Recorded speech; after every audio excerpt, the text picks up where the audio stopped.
একদম পাগল করার মতো। কি আর করার আছে, এমনিতেই 2 বাচ্চা আবার 1 বাচ্চা আসছে।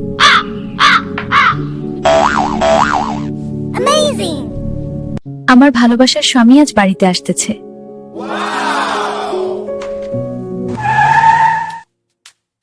আমার সোনাটারে অনেক সুন্দর লাগতেছে, একদম পাগল করার মতো। হ্যাঁ চলো ভিতরে যাই। দরজাটা ভালো করে লাগিয়ে দিল। এবার শুধু তুমি আর আমি। এটা ছিল আমার আগের, আর বর্তমান দেখবা, দেখো তাহলে। এমনিতেই 2 বাচ্চা আবার 1 বাচ্চা আসতেছে, সে তো জন্ম দিয়ে চলে গেছে, যত কষ্ট আছে সব তো করা লাগে আমার। তোমার বাবা মনে হয় এসেছে। এই নাও তোমার বাচ্চা, রাখো, দেখো কেমন লাগে। হ্যাঁ দাও আমার কাছে। আবার তৈরি। ধন্যবাদ। খিদে পেয়েছে? চলো বাচ্চারা চলো, অনেক রাত হয়ে গেছে, ঘুম আসতে হবে, চলো। হ্যাঁ চলো শুয়ে পড়ি। শুয়ে পড়ো, ভালো করে শোনা।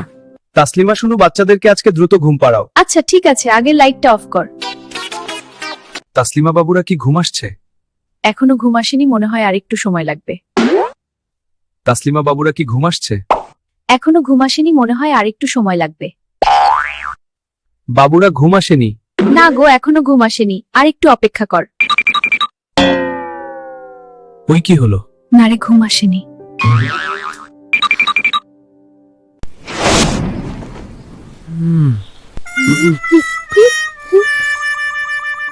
তাসলিমা এটা কি হলো? সকাল তো হয়ে গেল, এখন কি করব? কি আর করার আছে। আপনাদের কাদের সাথে এমনটা হয়েছে কমেন্ট করে জানিয়ে দিও, কমেন্টের অপেক্ষায় থাকবো।